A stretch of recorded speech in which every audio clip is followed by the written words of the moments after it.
Ignition sequence starts. 6, 5, 4, 3, 2, 1, 0. Liftoff. We have a liftoff.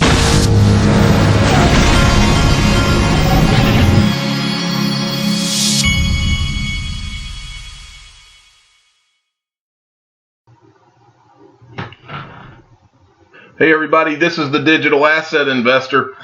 I wanted to start this video with this little tweet here from Galgatron. For those of you that don't follow him, he's like a really smart guy. Sometimes I read some of his things, I have to read it twice. He's a very smart guy. But he's at Galgatron, and he's a definite, like a straight shooter. And he might even offend you every once in a while with some language, but he tells the truth and he tells it like it is. And so he's also got a blog at galgatron.net. He says, a few have asked about existing interest paying wallets so you can make money off your hodled crypto or take loans against it. Rather than me endorsing anything, please comment below with your favorite service with links to info. Caution, in most, not all cases, they will be lending your crypto out and paying you interest from their profits. In all cases, you have to trust them with your crypto. So do your research. Do not fall for Ponzi's that pay ridiculous amounts like 1% a day, 4 to 10% a year is typical. Okay, now I want to say that what he's saying here is 1,000% correct. The first thing you need to get out of this is always do your own research. I have talked about BitTrue's Power Piggy program. I've played with it a little bit. The truth is, not because of I'm not saying anything bad about their program, but I personally am going to take my things out today and not do it anymore.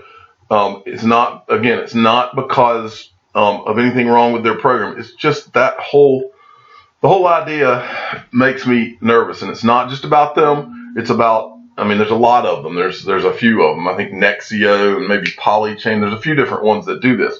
Until this space matures a little bit, I personally am not going to feel comfortable with it. But don't do it because I even tried it. Do it because you look at it and you feel comfortable with it and you've done your own research. And read his tweet here and reread it, because this is true. There's a lot of things out there that are scary. The best solution, in my opinion, is just taking all your crypto and keeping it on a Ledger Nano S, which is what I do with most of mine. The only reason that I've had some of the holo chain on some of the exchanges is that I'm waiting for them to do the swap. Once they do the swap, my holo will go straight onto my Ledger Nano S. Okay. So anyway, moving along. This is from XRP 1000 Bones. It's XRP Zoo. At 1000 Bones XRP, definite major community members that are really active, you need to go follow. They sent me this.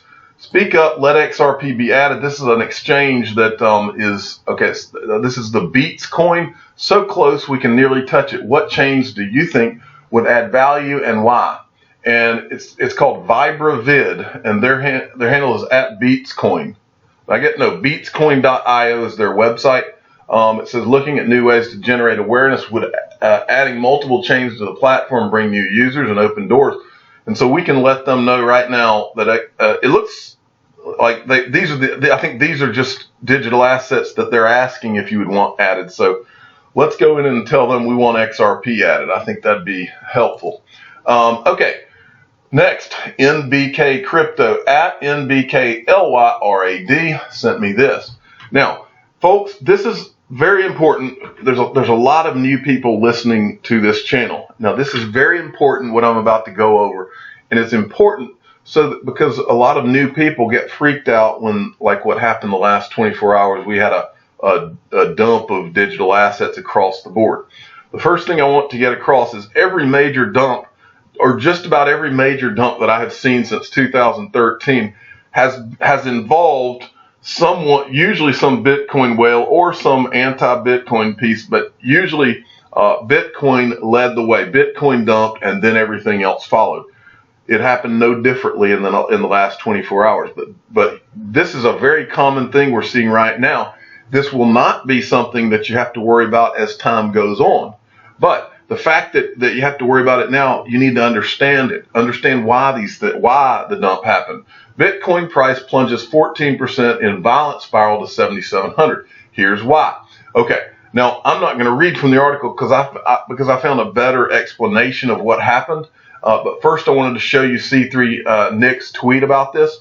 I mentioned this before, but it is worth to be brought up again. Most people miss the rise to up to 8,800 in Bitcoin. Every single person who did has an incentive now to say it will drop to 6,000, 4,000, or 1,500.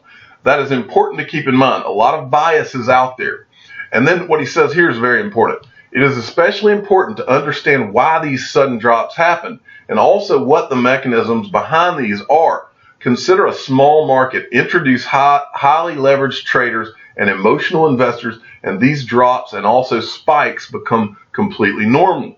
And he's got hashtag, that's his opinion. Okay, well, this is the tweet I wanted to feature that explains it perfectly. Why BTC crashed today? Is this manipulated to you? All right, the BTC dump today was completely manufactured. About 20 to 30 minutes before the dump, a whale moved 25,000 Bitcoin worth $215 million to Coinbase, and he's got a link to it. About an hour after the dump, a whale moved 14K BTC worth $112 million from Coinbase to another wallet. 40 minutes after that, a whale moved 11K Bitcoin worth $88 million from Coinbase to another wallet. 15 minutes after that, a whale moved 10 million USD from one wallet to another.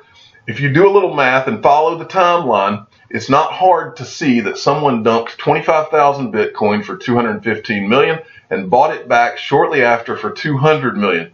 In doing so, they pocketed $15 million and walked away with the same amount of Bitcoin as they started with. And meanwhile, all of the people who get freaked out by this kind of stuff dumped theirs, and that's where we found ourselves. And so what you need to understand as a digital asset investor is to think one of two ways. You got one of two ways depending on and against the backdrop of this, never invest what you're not willing to lose. But what I do in these situations, anytime this happens, I've seen it so often. I go in and I make purchases, and I got not, and I'm not buying a ton or anything, but when I see an opportunity, I might buy $50 here, $100 here when it dips, and that's what I did at the very bottom of this dip. And so now I'm sitting here in a better position than I was yesterday. That's how or if you're done buying, or you've already invested all that you can afford to lose, then keep it on your Nano S safe and don't do a thing. Go watch a funny television show or a movie. Don't pay any attention to it, because this is only the beginning, folks. Okay. Next, let me tell you who's knocking it out of the park this morning is Web Surfer. I believe he sent me 3 or 4 things that are all worthy of covering. He's at Web Surfology. Go give him a follow. The combination of digital assets and smart contracts disintermediate the financial services sector and could result in 66% of the 150 trillion global bonds and equities becoming digitized. And this is an article that he's linking to. It's an eToro thing. eToro believes 66% of $150 trillion in global assets could be turned into digital assets. Now, folks, ask yourself, those of you that have been around a while, who's kept on telling you that when you add all of these things in, we're not talking about this market right now after the dump was like $250 something billion. When you start tokenizing all of the world's assets, and this digital asset class, which is the first since bonds in 1600 and something, when you start to tokenize all these assets with digital assets, and all of those trading pairs start trading side by side with some of the digital assets like XRP and Bitcoin and some of the others that are digital assets that are born of the asset class itself, all of a sudden, instead of having 250 something billion in this market, you're going to have hundreds of trillions. Now think about what that means for you and me. It means a lot. And that's what they're saying here. This is not from me. This is from eToro, one of the bigger brokerages in the whole industry. Okay, next, Web Surfer at Web Surfology. Amero Isatec is going to launch its first physical crypto exchange station in Mexico on June 21st. Soon, the company would increase the crypto stations to 7 different parts of Mexico to serve more than 800,000 cryptocurrency pairs. Wow, good stuff. And then also Web Surfology. I mean, this guy woke up early and got to work. Online trading in general is a growing sector in the Philippines. It has been seeing a sharp increase in demand for global assets as a new wave of cryptomania sweeps through the region. A new generation of investors has emerged, and this is eToro, Trade with Confidence. That they're apparently trading in Philippines, and I think they just opened up in the United States, or they have plans to. I can't remember which. Okay, I'm the digital asset investor. I'm not an investment advisor. This is for entertainment purposes only. Please subscribe and hit the like button, and tell your friends and family that digital assets are on the move in the Philippines, Mexico, all over the U.S., all over the world. It's just a matter of time before these tokenized assets around the world start bringing a lot more money into this space. Thank you for listening.